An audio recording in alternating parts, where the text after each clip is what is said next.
안녕하십니까? 배담원TV의 시사포커스입니다. 오늘은 피의자 신분으로 개혁을 주도할 수 있나? 이것 때문에 내년 대선과 지선이 걱정된다에 대하여 살펴보겠습니다. 5월 5일 법조계에 따르면 문 대통령이 김호수 전 법무부 차관을 신임 검찰총장으로 지명한 직후 검찰개혁을 마무리할 적격 인사라는 평가와 또한 정권 수사를 막기 위한 방탄 인사라는 지적이 함께 나오고 있다. 한쪽에서 보면 적격 인사로 보이지만 상식으로 생각해보면 추천위에서 가장 많은 지지와 덕망을 갖춘 후보자를 무시하고 친여 인사로 분류되는 김 후보자를 검찰총장 후보로 추천하였으니 이는 필히 그 이유가 있는 것이다. 역시 상식이 통하지 않은 결정이요. 보궐선거 이후 아무것도 변한 것이 없는 결정이다. 일각에서는 이성윤 서울중앙지검장, 심재철 서울남부지검장, 김관정 서울동부지검장 등 주요 지검장에 이어 검찰총장까지 친정부 성향 인사로 채워지면서 살아있는 권력 수사는 쉽지 않게 됐다는 얘기까지 나온다.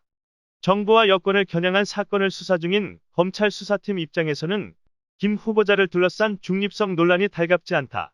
검찰개혁의 가장 핵심은 검찰의 중립성 확보이다. 이를 제외한 검찰개혁은 아무 의미가 없다. 오직 말장난에 지나지 않는다. 그렇다면 이번 인사에서 과연 검찰의 중립성을 지켜낼 수 있을지 의구심을 가질 수밖에 없다. 특히 김 후보자가 직접 연루된 김학의 전 법무부 차관 불법 출금 의혹 사건은 김 후보자 자신이나 수원지검 수사팀 모두에게 부담일 수밖에 없다.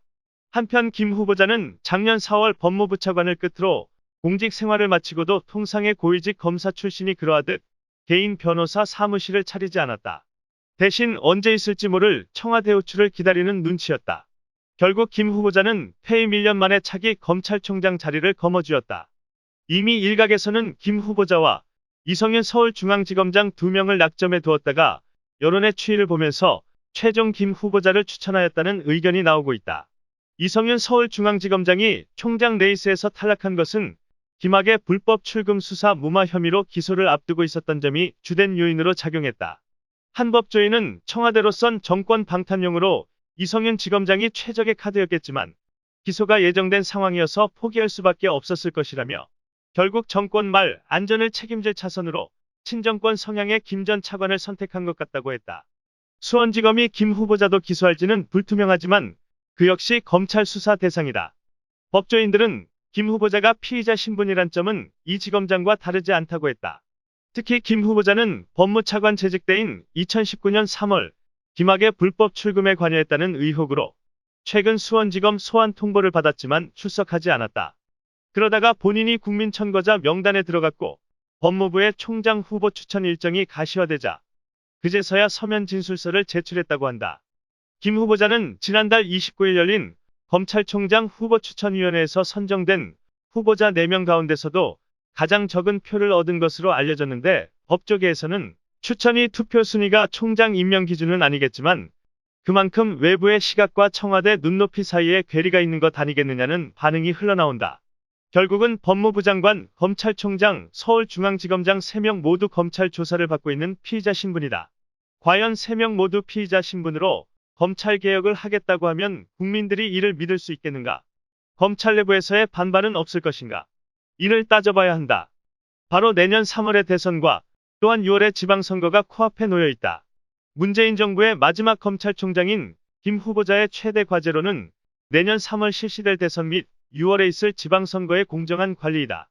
그런데 검찰 안팎에서는 김 후보자의 친정권 성향이 두고두고 공정성 시비의 불씨를 제공할 것이란 관측이 나왔다. 한 법조인은 이성윤 중앙지검장이 붙잡고 있는 윤석열 전 검찰총장 처가 관련 고발 사건을 예로 들면서 야권 대선 후보 중 하나가 될 가능성이 큰 윤 전 총장에 대해 불리한 수사 결과를 내놓으면 과연 신뢰를 받겠느냐고 했다.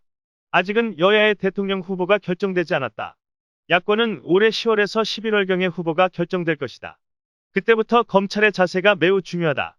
무엇보다도 검찰의 정치적 중립성 확보가 최우선이다.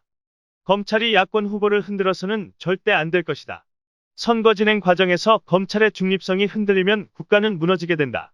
그때부터 국민들의 저항은 이루 말할 수 없게 된다. 우리는 검찰개혁의 핵심이 무엇인지 꼭 되새겨봐야 한다. 오늘은 여기까지 하겠습니다. 끝까지 시청해주셔서 감사합니다. 구독과 좋아요는 저희에게 큰 힘이 됩니다. 배담원TV의 시사포커스였습니다.